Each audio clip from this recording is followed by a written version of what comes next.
Buenas noches tengan todos, Dios les bendiga. ¿Cómo pasaron el día? Bueno, recordemos que en esta vida aprenden los que quieren aprender. Y cada vez que usted escucha algo, aprende algo, usted es responsable delante de Dios. Amén. Bueno, antes de comenzar el tema de esta noche, esta tarde estaba pensando mientras estaba repasando el tema que vamos a exponer, lo bueno que es Dios con todos, pero particularmente estaba pensando lo bueno que es Dios conmigo. Yo necesito tanto de la misericordia de Dios como ustedes. Soy tan pecador como muchos de ustedes.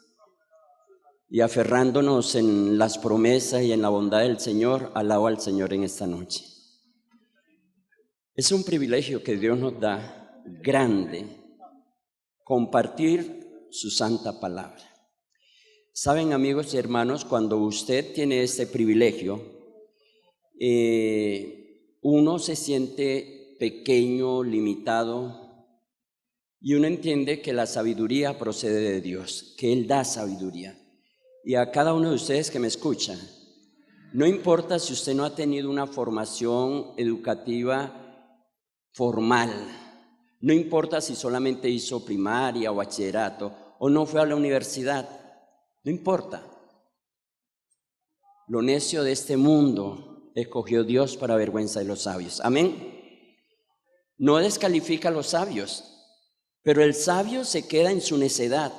El humilde entiende que no sabe y aprende cada vez más de la palabra de Dios. Amén. Así que usted no debe sentirse inseguro. Si usted es un hombre o una mujer que busca de Dios, que lee la palabra, que se aferra a Dios, el Señor ha prometido el Espíritu Santo y dice que colocará palabras. Y aunque su lenguaje y el mío sea torpe, escaso, limitado, rudo, de cualquier forma quienes nos escuchan lo escucharán diferente porque lleva el toque del Santo Espíritu de Dios. Amén. Pero bueno, recuerde, nadie sabe más que nosotros, nadie. Solo leyeron primero que nosotros. ¿Sí? No se deje sorprender, nadie sabe más que uno. La ventaja que tiene el que lee es que leyó primero. Y usted puede aprender. Primer libro que les recomiendo, la Santa Biblia. Léala, léala. Las cuales te pueden hacer sabio para la salvación que es ¿en quién? En Cristo Jesús. Segundo, tenemos una biblioteca extensa con una variedad de tópicos y temas que conocemos como el espíritu de la profecía. ¿Qué le recomendaría yo que leyera si está comenzando su experiencia? Comience con el gran conflicto, es decir, patriarcas y profetas, profetas y reyes, deseo de todas las gentes, conflicto de los siglos, hechos de los apóstoles, palabra de vida gran maestro, discurso maestro Jesucristo y el camino a Cristo. Si usted puede intencionalmente sacar tiempo para leer esto a la luz de la palabra, usted es un hombre y una mujer docta para la gloria de Dios. ¿Sí? Así que los animo a esto. Y si usted quiere saber más todavía, hablen con el pastor. Esto no les cuesta nada, esto es gratuito. Esto es parte, cuando usted da sus diezmos y sus ofrendas, todo lo que recibe acá de la iglesia gratis, realmente no es gratis, es parte de lo que ustedes aportan. Gracias por sus diezmos, por sus ofrendas, pero ese curso es gratis. Profecías de esperanza. A la salida hablen con el pastor. Oremos. Señor y Dios que estás en los cielos, gracias por tu misericordia, por esta semana, por estos días.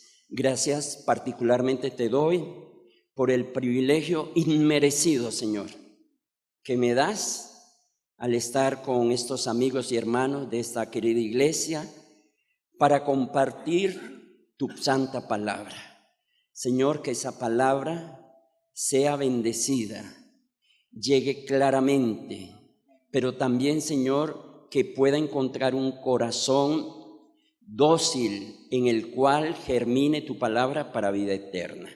Al abrirla imploramos tu presencia y bendición en el nombre de Jesús. Amén.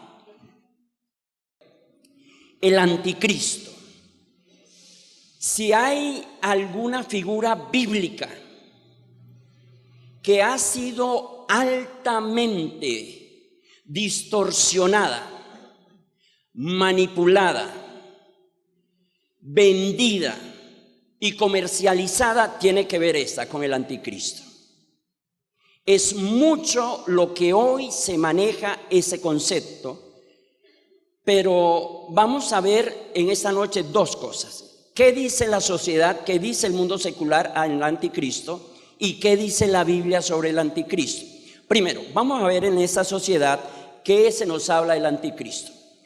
Cuando estamos hablando de anticristo, la gente tiene la concepción, tiene la mentalidad de un ente, de una persona, de la mezcla satánica que en conjunto con normas o principios cristianos se mezclan para atrapar. Siempre que usted ve en los medios algo del anticristo, tiene que ver con el diablo y como ese poder amenazante que está, por supuesto, para afectar. Estaba revisando algunas películas y libros de los últimos 40 años que se ha hablado mucho sobre el anticristo. Digamos, esta es una película que se llama La Catedral del Anticristo. Tenemos otra, El Anticristo, El Llamado del Anticristo. Y esta tal vez que es de las más modernas, pues no tan modernas, pero mejores, pero el impacto visual y de lo que se maneja ya El Abogado del Diablo. El señor que está atrás es este actor italiano, Al Pacino, no recuerdo cómo se llama, ese es el de Matrix, el que está adelante. ¿Cuántos vieron esa película? Los que no la levantaron, yo sé que la vieron también, pero les da pena, no importa. Pero lo que quiero decir lo siguiente es esto. Esta película, cuando usted se sienta ya, o sea, normal, a mí me impactó en esa escena donde se ven unas figuras atrás, hay como especie de unas réplicas de hombres y mujeres y cómo eso comienza a moverse y este señor Al Pacino comienza a hablar blasfemias contra Dios. Él personifica al diablo y el otro protagonista, Kenny Reed me parece, lo que hace es personificar al hombre que no sabe qué camino tomar, si el bueno o el malo. No se la voy a recomendar, pero es una película muy interesante, lamentablemente demasiado blasfema para esto. Esta es otra película.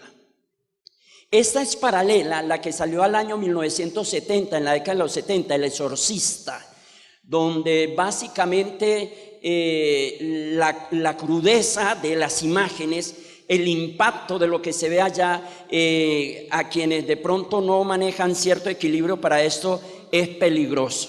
Y quiero decirles acá, si alguien está acá en esta noche y le llama la atención, le cautiva, le seduce, todas estas películas, usted está en un terreno peligroso. Puede ser poseído por un demonio que difícilmente después podrá alejarse. Bueno, esta me llamó la atención, el concepto, cosas que desconocemos, Eva y Satanás. Y mire que ahí dice algo muy interesante, el anticristo será su hijo. Pero ustedes se van a sorprender porque este concepto que miré ahí en las redes, la Biblia lo profetiza, el anticristo será ¿qué? Homosexual. Yo dije, caramba, la gente sí tiene una mentalidad, pero me quedé sorprendido cuando uno de los grandes predicadores de Enlace, que dice cosas sensatas, pero también tiene uno desfase las cosas horribles, habló algo que ya le voy a mostrar. La gente se pregunta, ¿el anticristo ya nació? Ya hago un resumen de las vistas que hemos presentado. Este señor, Armando Alducin, dice en video que el anticristo será clonado y que será ¿qué? Homosexual. Yo me vi el video de la declaración de él y él dice lo siguiente. Cuando se descubre en los años 50 lo que es el genoma humano, ¿sí?, y lo que está relacionado con todo esto, él dice que la expresión simiente en el hebreo tiene que ver con esperma, es decir, o sea, lo que él presenta es que la simiente de la mujer con la simiente de la serpiente, si Cristo nació milagrosamente, igualmente el anticristo va a nacer de una forma que milagrosa. Búsquenlo ustedes allá y ese sí se los recomiendo que lo vean, para que se den cuenta a dónde el mundo cristiano hoy, alejado de la palabra del Señor y con estos representantes que tienen grandes audiencias y que la gente es crédula, los lleva a una situación de esta. Este señor desconoce lo que dice la Biblia y por supuesto no vamos a entrar a discutir sobre esto. Uno de los cardenales, hablándole a Benedicto XVI, en su momento dice: el anticristo será pacifista, ecologista y ecumenista. Nada que tiene que ver con la realidad. Ok, detengámonos acá. Lo que podemos decir a esta altura, con lo que hemos presentado, visto ahí, es que parece ser que en la sociedad no hay un concepto claro acerca del anticristo.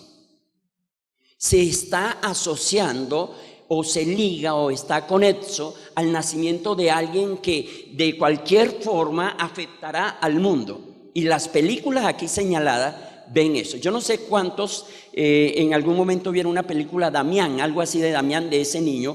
O sea, es impresionante también eso. Hermanos, todo eso distorsiona la realidad de ¿qué? De la palabra de Dios. Les voy a comentar brevemente. Estaba en Semana Santa algún día, cuando estaba en uno de los distritos, pasé por allá en la tarde a la casa a visitar y una hermana entusiasmada me dijo: venga, pastor, para que vea a Pablo y a Pedro. Y yo, o sea, venga. Entonces estaban en Teleamiga mostrando la película de Pablo y de Pedro. Míralo, ellos son, hermana, esos son actores. No, pero es que ahí dice Pablo y ahí dice Pedro. Bueno, yo traté de entender a la hermana. Hermana, ellos son actores. Ellos están representando un papel. Si ustedes vieron la desfachatez de la película Noé, la última, qué cosa tan horrible. Afecta, aleja, no está ceñida al texto bíblico, por lo tanto, no debemos nunca ni comprar, ni promover, ni ver nada de esas cosas, que lo que hace es pensar o hacer a la gente pensar que eso está en la Biblia cuando no está. Y lo mismo está sucediendo con el concepto de anticristo. Ustedes deben saber, toda serie bíblica, creo que en RCN están dando una Moisés, me parece, en las horas de la tarde. O sea, todo lo que sea cinematografía, todo lo que sea película está alterado. Tiene que haber escenas para captar la atención, para encadenar ¿a quién? A las personas. Y el anticristo no es la excepción de esto. Entonces, en esta noche vamos a hablar del anticristo. Entonces, eso es lo que en la sociedad se piensa. Recuerde, la sociedad piensa una cosa, pero los hijos de Dios pensamos otra. Amén. Su medida no es lo que haga la sociedad, la ley o el edicto o lo que sea. Pueden parecer buenos, pero si están alejados de la palabra de Dios, no aplica para nosotros. Nuestra norma es la santa palabra de Dios. Recuerde lo que dice 2 de Timoteo 3:15 al 17. Y que desde la niñez has sabido ¿qué? Las sagradas escrituras, las cuales te pueden hacer sabio ¿para qué? Para toda buena obra. Y dice, toda la escritura es buena ¿para qué? Enseñar, redarguir, corregir e instruir en justicia, a fin de que el hombre de Dios sea perfecto enteramente en toda buena ¿qué? Obra. Si eso es así, ¿no les parece que deberíamos invertir más tiempo leyendo la palabra? ¿Alguien dice amén? Sí, hermano. Recuerde, si hay un talento del cual tenemos que pedirle a Dios, darle cuenta a Dios, es el tiempo. Vamos a ver a continuación los únicos pasajes en las Escrituras donde aparece la palabra anticristo. Escuchen, la palabra anticristo en el único libro que aparece, es en el libro de ¿quién? De Juan. Entonces, vamos a buscar Primera de Juan, por favor. Primer capítulo de Juan, Carta Universal de Juan. Búsquenlo, por favor. No vamos a pasar allá dejemos esa ahí quieta, pero vamos a buscar la Biblia. Ok, ¿la tienen ya, por favor? Primera carta de Juan. Ténganlo ahí porque es muy importante. Vamos a leer el capítulo 1. Ustedes siguen conmigo la lectura. Capítulo 1, versículo 1 en adelante. Entonces, acá, por favor. Cuando usted vaya a leer algún libro de la Biblia, cualquiera, qué bueno que usted pudiera hacer esfuerzo por comprarse una Biblia lo más completa posible. Cuando digo lo más completa posible es una Biblia que tenga la introducción del libro, el propósito del libro, la temática y la justificación por qué se escribe. Porque cuando yo leo eso y el marco histórico, puedo entender mejor lo que va a lo que tiene el contenido allá. ¿Ok? Entonces vamos a buscar. Primera de Juan, capítulo 1. ¿Ok? Vamos a leer. Lo que existía desde el principio. Eso es muy importante. Lo que existía ¿de dónde? Desde el principio. Lo que hemos oído. Lo que hemos visto con nuestros ojos. Lo que hemos contemplado y palparon nuestras manos, esto proclamamos acerca del verbo ¿de qué? De la vida. Muy bien acá.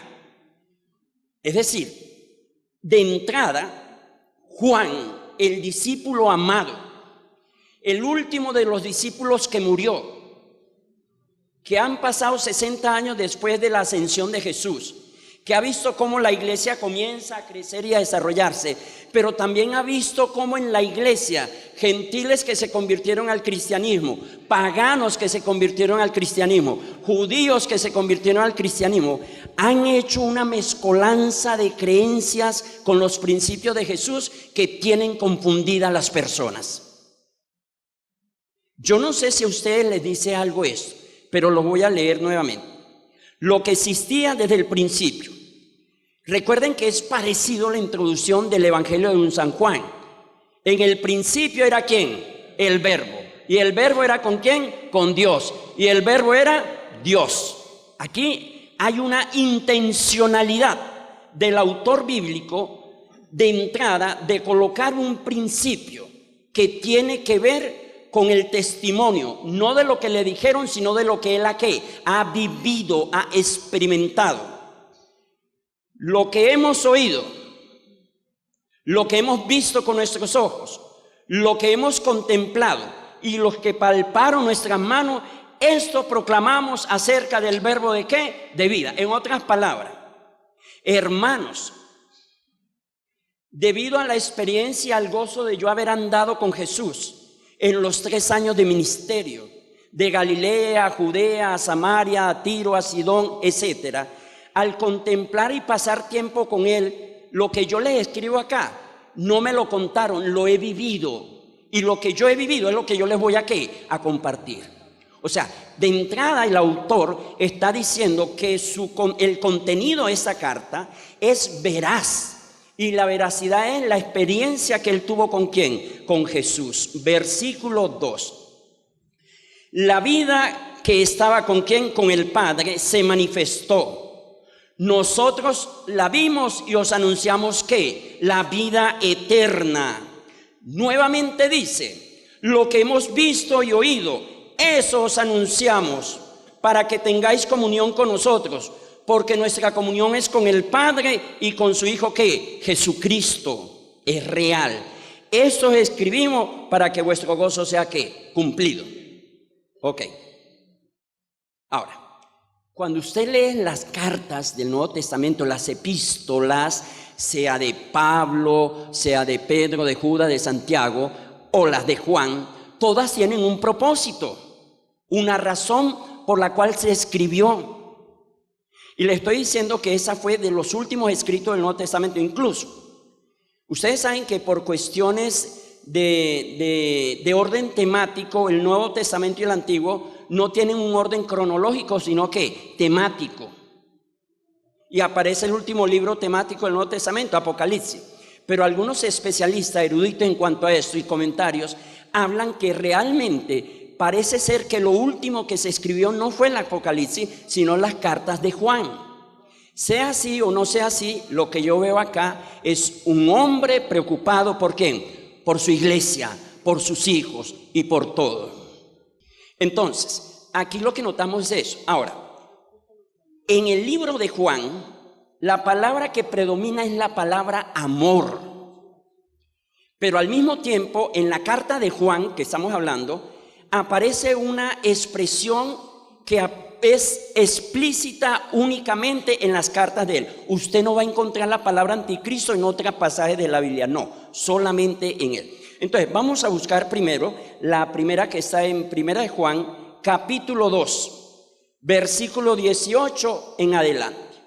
Ok, acá antes de leer, recuerden, cuando usted está en la casa leyendo, no pase por alto lo que se viene diciendo, porque por lo general lo que se viene diciendo, que llamamos contexto anterior o posterior, es importante para entender lo que se va a decir. En el versículo 15 al 17, Juan dice algo muy eterno, muy bien. Él dice, entre otras cosas, que el único que hace la voluntad de Dios permanece ¿por cuánto? Por siempre. Que el mundo pase ¿y qué? Y sus deseos. Ahora, del versículo 18 en adelante dice, hijos, ya es la última ¿qué? Hora. Y como habéis oído, el anticristo ha de ¿qué? De venir. Aún ahora han aparecido un anticristo. ¿Sí dice así su Biblia? No, dice que muchos anticristos. Por eso sabemos que en la última ¿qué? Hora. Cuando estamos leyendo la Biblia tenemos que mirar en cada frase tal vez el sentimiento que el autor está colocando. Esta versión dice hijos, hay otra versión que dice hijitos. Es la preocupación tierna del pastor ¿por quién? Por sus ovejas, la consideración que pueden estar siendo atacados. Y a esta iglesia universal a la cual escribe el apóstol Juan, ya ha habido y ya se está desarrollando el concepto de anticristo. Aquí no lo ha definido, pero ya habla de que hay que un anticristo y varios anticristos. 19. Salieron de entre nosotros. ¿Quiénes salieron de entre nosotros? ¿Quiénes? Los anticristos. Pero no eran de quién. Ok, entonces aquí la figura es, aquí estamos como cristianos. ¿Salieron de dónde? De nosotros, o sea, lo cual quiere decir que también eran ¿qué? Cristianos, salieron, pero no eran de nosotros, porque si fuera de nosotros estarían ¿con quién? Con nosotros. Sí, es claro, cierto, ahí no tenemos problema alguno. Si hubieran sido de lo nuestro, habrían quedado con nosotros. Su salida muestra que no todos son de ¿quién? De nosotros. Ahora les dice, pero vosotros tenéis la unción del Santo Espíritu y conocéis ¿qué? Todas las cosas. No os escribo porque ignoráis la verdad, sino ¿por qué? Porque la conocéis. Porque ninguna mentira procede de la verdad. Eso es muy importante. Ninguna ¿qué? Mentira procede de la verdad. El arma predilecta del demonio es engañar. Es especialista, tiene un doctorado y de ahí para adelante todos los estudios que quiera. Su arma preferida es engañar. Cuando engaña, seduce y seduce para arruinar, para matar, para destruir, para deteriorar, para rebajar la imagen de Dios en el hombre. El día martes y el lunes yo estuve haciendo un énfasis sobre la importancia de entender que en la Biblia, desde el Antiguo y el Nuevo Testamento y desde arriba del cielo, el diablo ha descendido ¿para qué? Para engañar. Y él engaña no de una sola forma, hay múltiples formas de ¿qué? De engañar. Usted no puede estar seguro a menos que esté anclado en la santa palabra de Dios. Usted no puede estar seguro en su fe con Dios a menos que cada día usted memorice la palabra de Dios. Usted no puede tener fe en el Señor y en su promesa a menos que esas historias las tenga ¿dónde? Acá. Si usted no las comparte, a usted se le olvida. Si usted no las comparte, no desarrolla fe. El antídoto contra el engaño es la lectura. El antídoto contra el engaño que Satanás pretende es la palabra de Dios. Amén. Por eso Jesús dijo, el que está con él no va a andar ¿en qué? En tinieblas, sino que anda ¿en qué? En luz, ya que él es luz. Entonces, ninguna mentira procede de la verdad. Y ustedes saben que hoy predomina la mentira retocada ¿con qué? Con verdad. Alguien dijo lo siguiente: una verdad es verdad, no 90%, no 95%, no 98%. Una verdad es verdad, 100%. Amén. Ojo, tenemos que tener la vista bien abierta, la mente bien clara, pero me da la sensación que nos falta mucho crecimiento y madurez espiritual porque estamos creyendo a cualquier viento de doctrinas que nos sacuden y estamos de aquí para allá.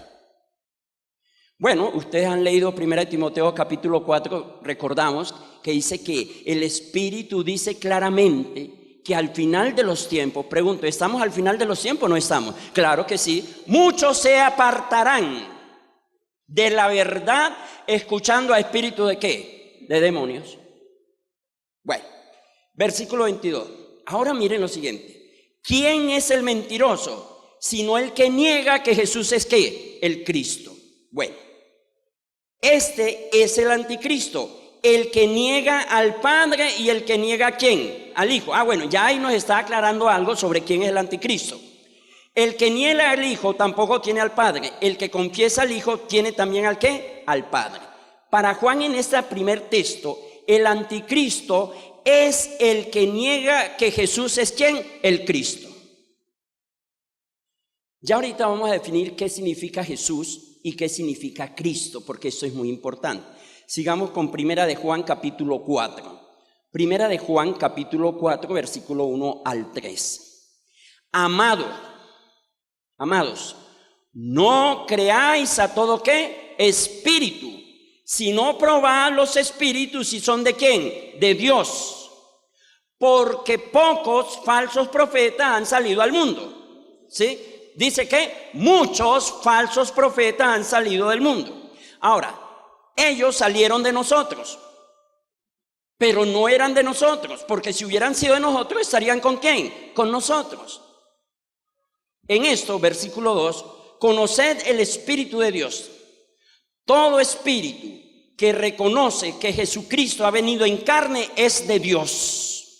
Y todo espíritu que no confiesa que Jesús ha venido en carne no es de Dios.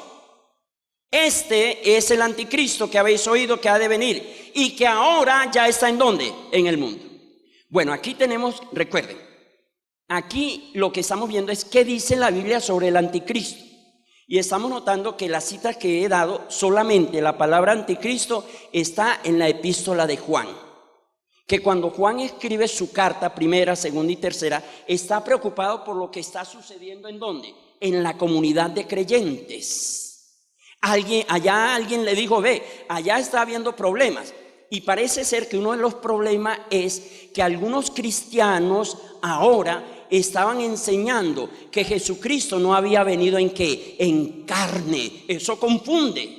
Por eso cuando él introduce la carta dice lo que hemos visto, lo que hemos oído, lo que palparon nuestros ojos. Por eso se escribimos. En otras palabras le está diciendo, hermano, el mensaje que les dimos nosotros a ustedes fue sobre la base de lo que experimentamos ¿con quién? Con Jesús. Lo palpamos, lo tocamos. Incluso Juan coloca ahí en el Evangelio la experiencia de Felipe. Recuerdan que si no tocare sus heridas, ¿no qué? No creeré.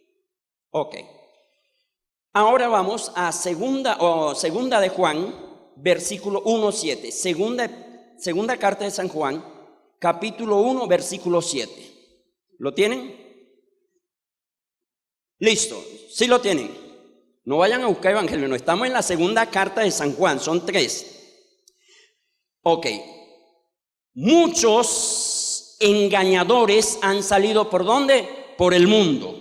¿Cuántos? ¿Cuántos? Muchos. Y es la misma expresión muchos, donde dice que muchos falsos profetas han salido ¿dónde? Al mundo.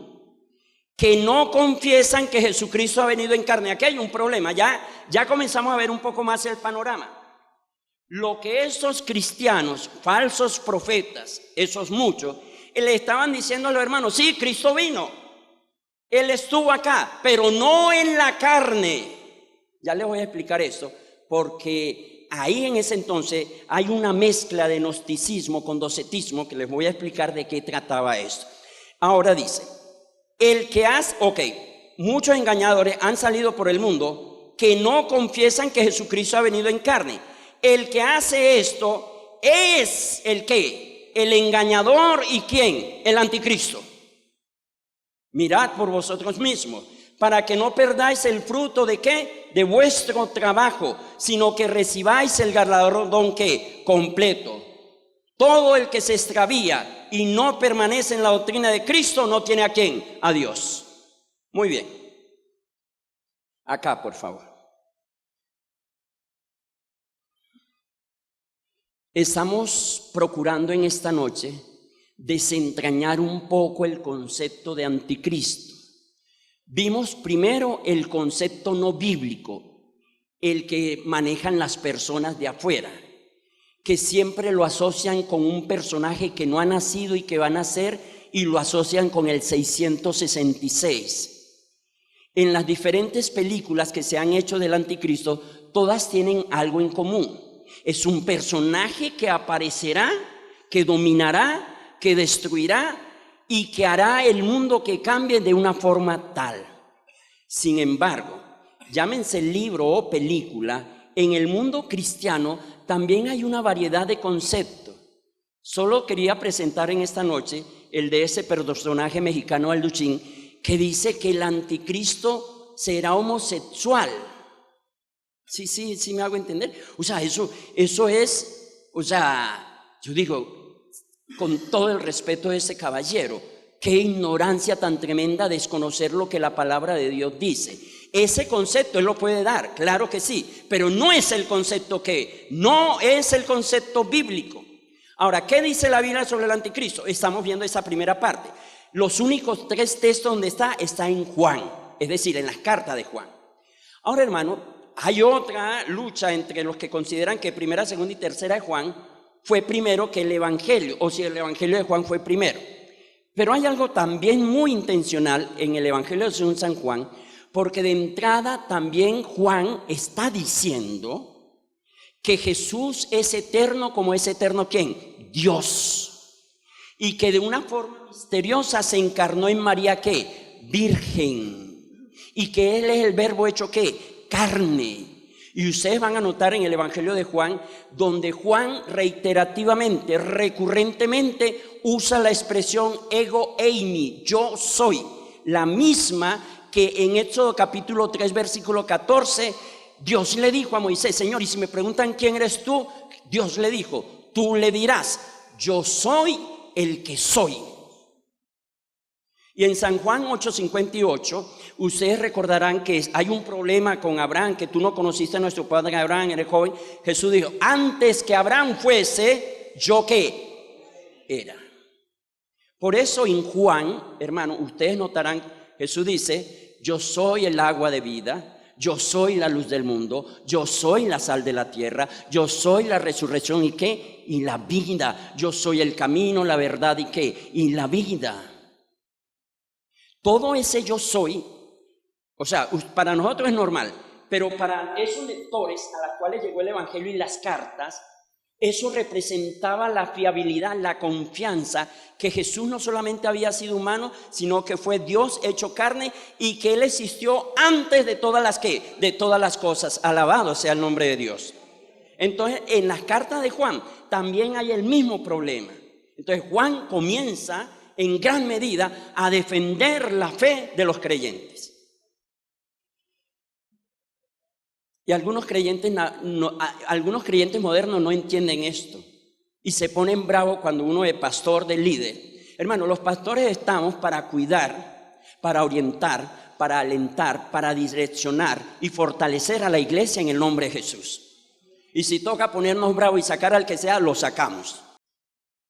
Con el error no se negocia. Pecado es pecado.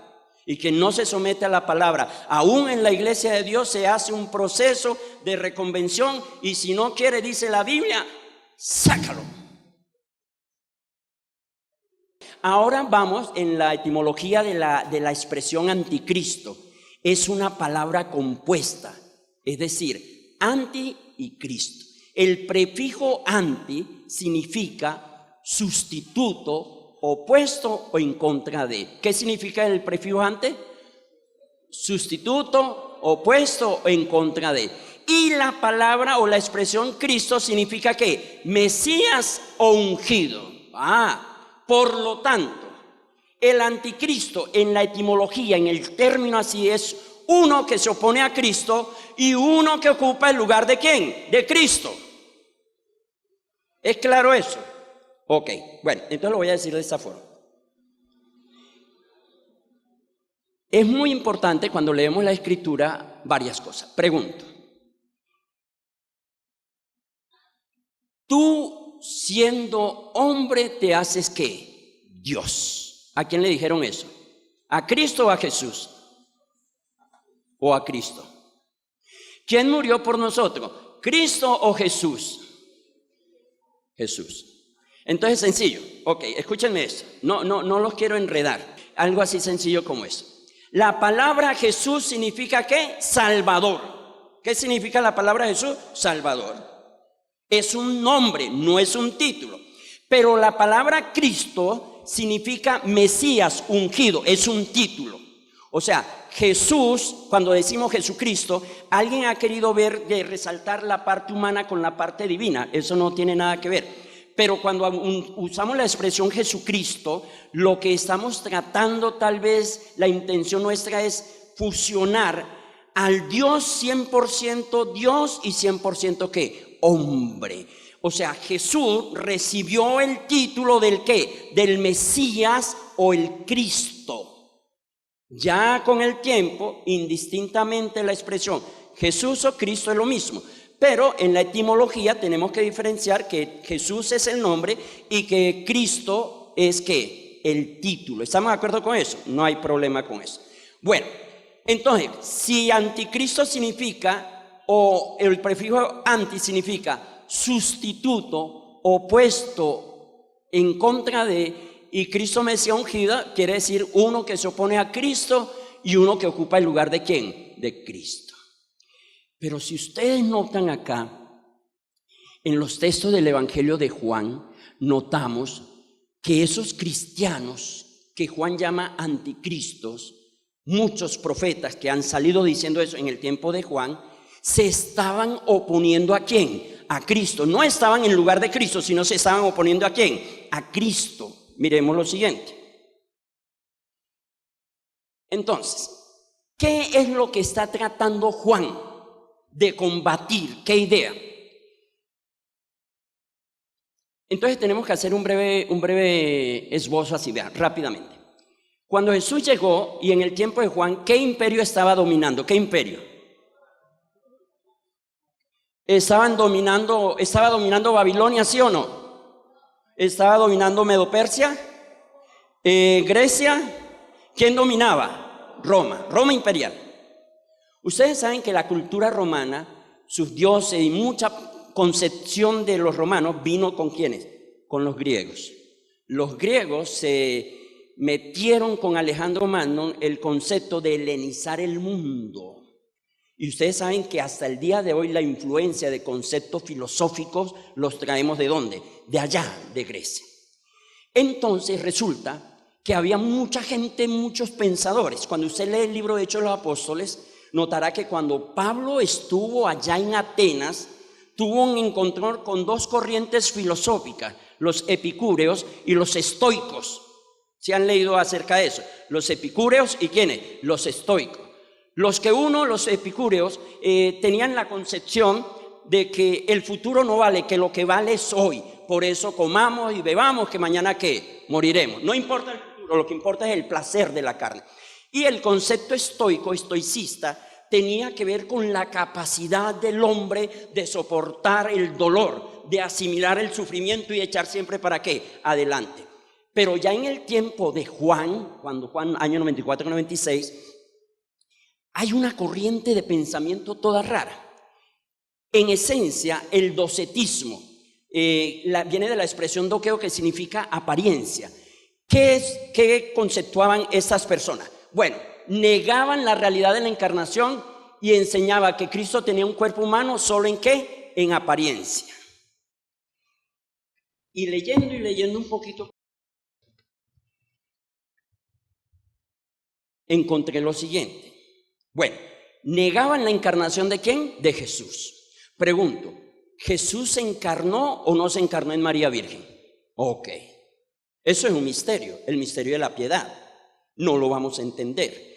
No se meta por aquí y cómo es que el Espíritu Santo se metió y cómo, o sea, con lo que está escrito es suficiente. Amén. No se rompan los sesos. Y Jesús sí tomaba el cordón umbilical, sí le llegaba, eso no nos interesa. Lo que interesa acá, lo importante es que en el misterio se encarnó. Y en Filipenses capítulo 2, versículo 4 en adelante, ustedes recuerdan que siendo el mismo resplandor de Dios, no escatimó ser igual a ¿quién? A Dios, sino que se anonadó a sí mismo y se hizo siervo, siendo obediente hasta la muerte. ¿Y muerte de quién? De cruz.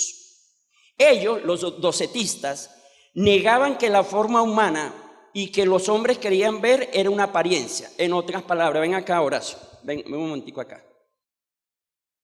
¿Cuál era la esencia de esto? La esencia era lo siguiente. Digamos que él fuera Jesús. En el concepto doceísta, lo que usted veía no era realidad.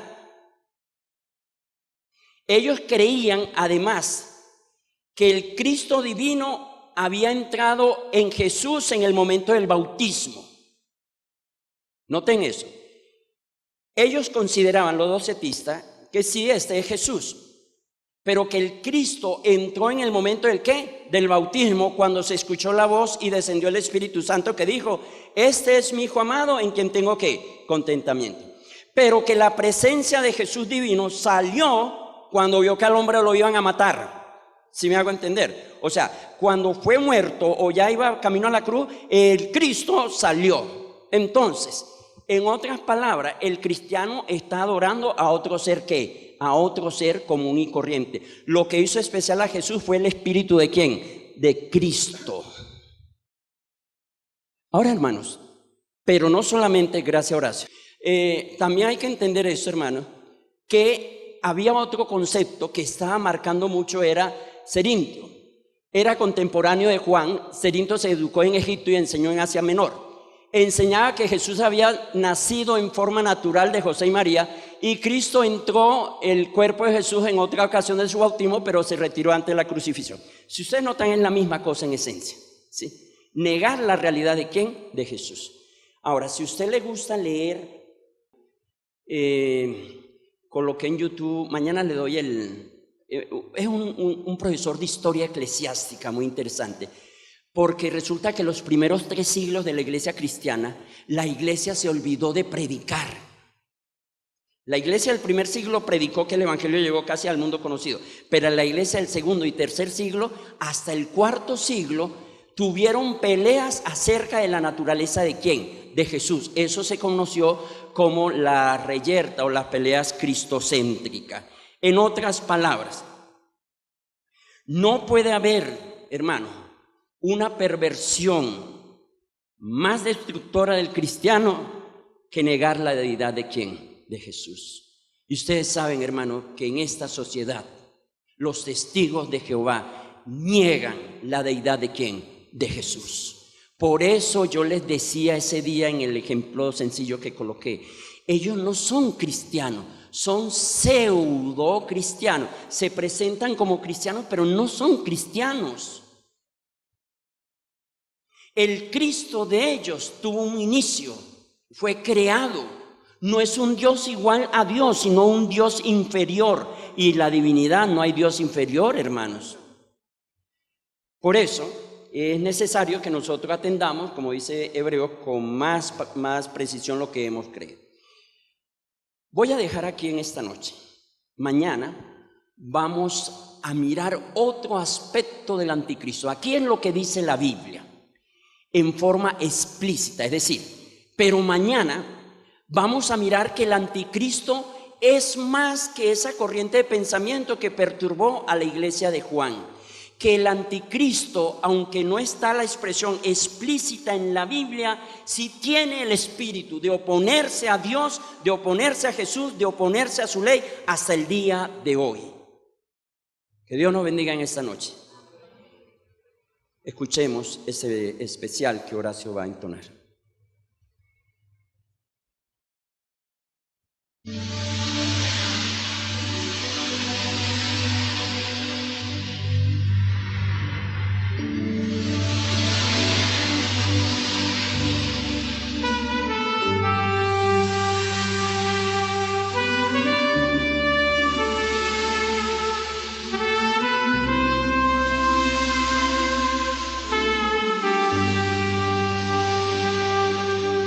Dios transforma en santuario puro y santo para ti, que pueda a ti alabarte, santuario para ti. Si viniste a morir por salvar al pecador, si conoces mi pensar, tú me puedes transformar. Cantemos todos. Dios transforma en santuario puro y santo para ti, que pueda a ti alabarte, santuario para ti. Líbrame de tentación, purifica mi interior, lléname de tu espíritu, mi Señor, quita mi pecado y más. A ver todos. Dios transforma en santuario puro y santo para ti, que pueda a ti alabarte, santuario para ti. ¿Cuántos quieren ser transformados en esta hora? En el nombre de Cristo Jesús.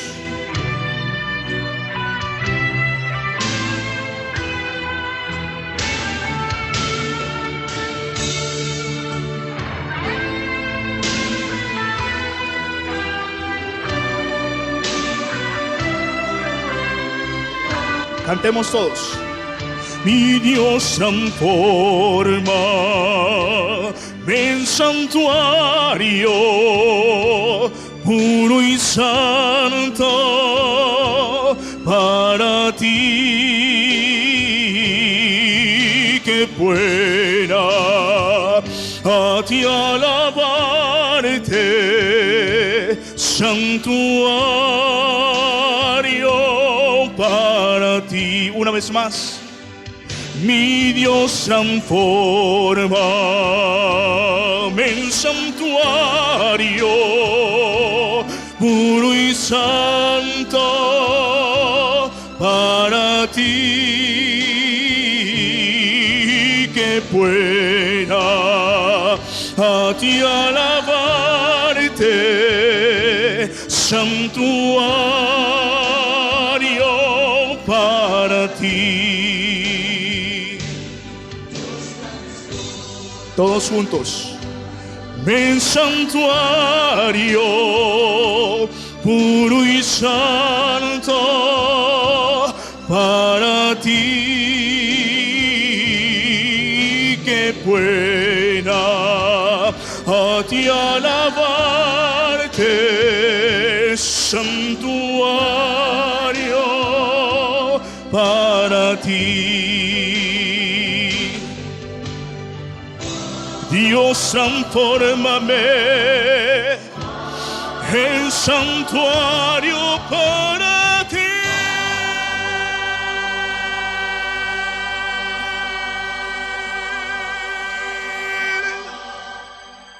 Alabado sea el nombre de Dios.